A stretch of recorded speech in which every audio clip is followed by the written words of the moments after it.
नमस्कार, आप देखना शुरू कर चुके हैं फर्स्ट लुक बिहार। मैं आपके साथ विवेक कुमार। अहियापुर थाना क्षेत्र में कक्षा 3 के छात्र को अपराधियों द्वारा अपहरण कर लिया गया था, जिसको लेकर पुलिस को सूचना दी गई थी। थाने में एफआईआर दर्ज करवाया गया था, जिसके बाद पुलिस की विशेष टीम लगातार सीसीटीवी फुटेज खंगाल रही थी। अगल बगल के इलाके के छानबीन शुरू कर दी थी। इस बीच पुलिस को सूचना मिली थी कि दो अपराधी है जो सगे भाई है और दोनों अपराधियों के द्वारा बच्चा की रैगिंग की गई है और बच्चे से दोस्ती करने के बाद उसे अपहरण कर लिया गया है। जिसके बाद पुलिस लगातार इस पर काम कर रही थी, जिसके बाद सीतामढ़ी जिले के रूनी सैदपुर में जाकर अपराधियों को पुलिस ने गिरफ्तार कर लिया है। वहीं बच्चों को सकुशल बरामद कर लिया है। लगभग यह पूरी घटना को लेकर 72 घंटे में ही पुलिस ने बच्चों को बरामद कर लिया है। वहीं एक और अपराधी है जिसकी छापेमारी को लेकर पुलिस लगातार छापेमारी कर रही है। पूरे मामले को लेकर एसएसपी राकेश कुमार ने प्रेस वार्ता की है, किस तरीके से पुलिस काम की है और किन किन लोगों ने इस पूरे मामले में सम्मिलितता रही है,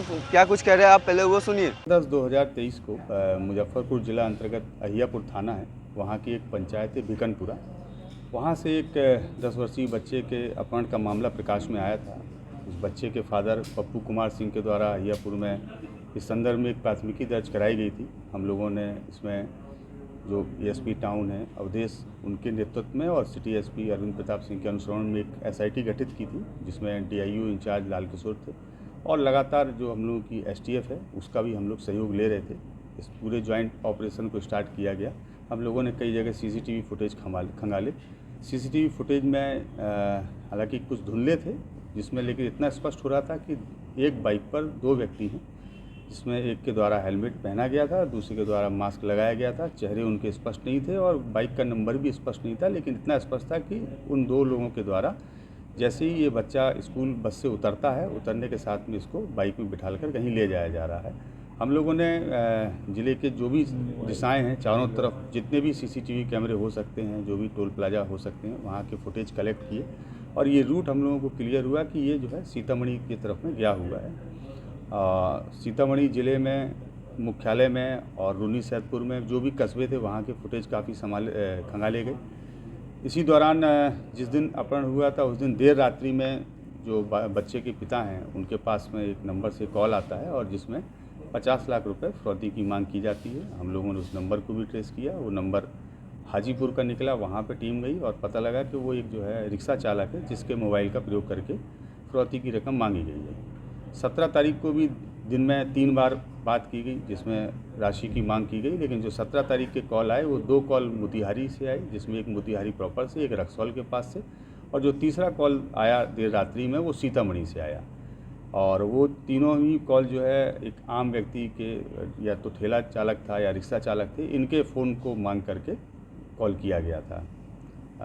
कल 18 तारीख को भी एक कॉल फिर से आया, जो मुजफ्फरपुर में ही रामदयालु के पास से आया। वो एक ऑटो रिक्शा चालक हैं, ई रिक्शा चलाते हैं, उनके मोबाइल का प्रयोग किया गया।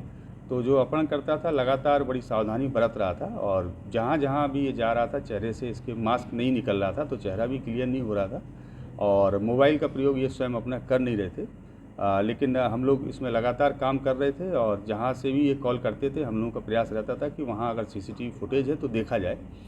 तो कल जहाँ रामदयालु के पास से इन्होंने कॉल किया, वहाँ का फुटेज बड़ा क्लियर आया और फुटेज में चेहरा तो नहीं स्पष्ट हुआ, लेकिन ये इतना स्पष्ट हो गया कि एक बाइक है और उनका जो टी शर्ट का कलर है और जीन्स का कलर है वो क्लियर हुआ। और एक बैग जिसको ये पीठ में टांग के चल रहे थे, ये जिस दिन अपहरण करने आए थे उस दिन भी उस बैग को टांगे थे और हर जगह उस बैग को कैरी कर रहे थे। और वो बैग थोड़ा डिफरेंट कलर का था, रेड एंड ब्लैक कलर का था। इतना हम लोग के पास में पहचान के लिए चीज़ें थी। और इनके द्वारा कल बच्चे के पिता को बोला गया कि आप 2:30 बजे एक ट्रेन चलती है, उस ट्रेन में आप बैठें और सीतामढ़ी रेलवे स्टेशन वो वहाँ पर उतरें और वहाँ पे बाइक स्टैंड के पास में आप पहुँचें। उसके बाद में हम आपको आगे की जानकारी देंगे। हम लोगों की पूरी टीम, एसटीएफ की टीम लगातार इसमें सक्रिय थी और उस ट्रेन में टीम पूरी गई वहाँ पर। और वहाँ पे हम लोगों ने जो है, जो व्यक्ति था जिसका हुलिया हम लोग चिन्हित कर रहे थे, वो भी उसी ट्रेन से ही जर्नी कर रहा था साथ में। जैसे ही वो ट्रेन से उतरा है, उसको डिटेन किया गया, फिर उनसे पूछताछ की गई। उन्होंने अपना अपराध को स्वीकार किया। बच्चे के बारे में बताया कि वो रूनी सैदपुर के पास में एक गांव है अतरी, वहाँ के रहने वाले हैं, वहाँ बच्चे को रखा है इन्होंने। लेकिन संयोगवश वहाँ पे बच्चा नहीं मिला, चूँकि उनके जो दूसरे भाई हैं वो आईटीबीपी के जवान हैं और उनका नाम गौरव है और वो वर्तमान में प्रयागराज में पदस्थापित हैं और आईटीबीपी में टेलीकॉम सेक्शन को देखते हैं। वो उस बच्चे को लेकर निकल चुके थे, फिर देर रात में काफ़ी सर्च किया गया और फिर फाइनली सुबह अर्ली मॉर्निंग 4 बजे के लगभग रुन्नी सैदपुर स्टेशन से बच्चे की सकुशल बरामदगी की गई। जब वहाँ पर टीम पहुँची तो पुलिस को देखकर जो आईटीबीपी के जवान हैं, जो दूसरे अपहरणकर्ता हैं गौरव, वो भागने में सफल रहे।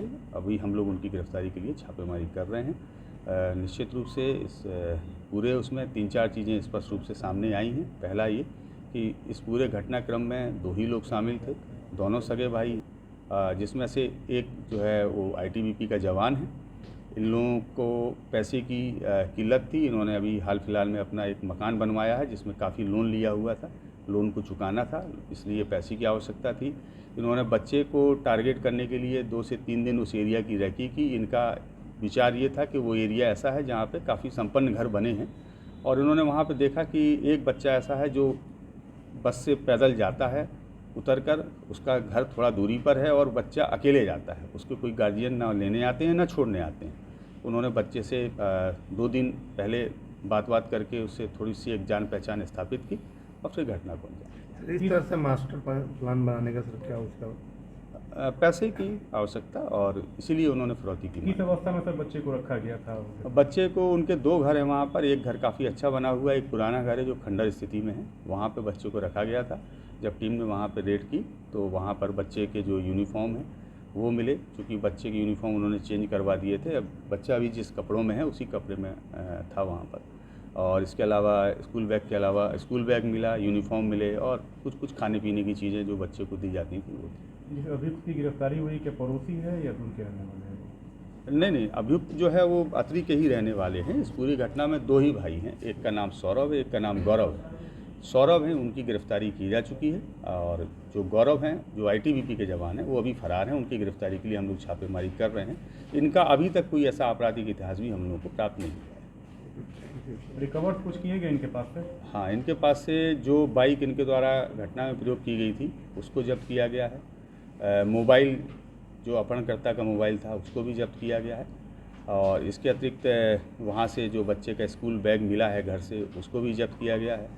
बच्चे के यूनिफॉर्म है उनको भी जब्त किया गया है और दोनों अपहरणकर्ता के द्वारा घटना के समय जो कपड़े पहने गए थे उसको भी जब्त किया गया है। मास्क है, हेलमेट है, इन सबको जब्त किया गया है। जो टीम इसमें काम की उसको सर सम्मानित करने? हाँ, टीम ने निश्चित रूप से इसमें बहुत अच्छा काम किया है और ये पूरा एक जॉइंट ऑपरेशन था जिसमें जिला पुलिस मुजफ्फरपुर। तो आपने सुना कि एसएसपी राकेश कुमार ने क्या कुछ उन्होंने बताया कि दरअसल 2 सगे भाई के द्वारा बच्चे का अपहरण कर लिया गया था, जिसके बाद पुलिस को सूचना मिली थी कि बच्चे से दोस्ती कर स्कूल के जाने के क्रम में ही रैगिंग की थी, जिसके बाद विशेष टीम ने वहां पर जाकर छापेमारी की, जहां छापेमारी के दौरान बच्चा का सकुशल बरामद कर लिया गया। वहीं एक अपराधी को भी गिरफ्तार कर लिया गया है। बच्चा का स्कूल बैग और जो कपड़ा पहना हुआ था वो भी बरामद कर लिया गया है और आगे की पूछताछ की जा रही है। अभी तक जो अपराधी है उसका पिछला कोई इतिहास, अपराधी का इतिहास नहीं है। एसएसपी का कहना है कि यह कोई अपराधी प्रोफेशनल का अपराधी नहीं है। बच्चे को साथ फिरौती को लेकर अपहरण किया गया था और उसके परिजन से लगातार मांग कर रही थी। 50 लाख रुपए की मांग की जा रही थी और अलग अलग पाते पर बुलाया जा रहा था। तो इसी तरीके खबर के साथ बने रहा। हमारे चैनल को लाइक करें, सब्सक्राइब करें।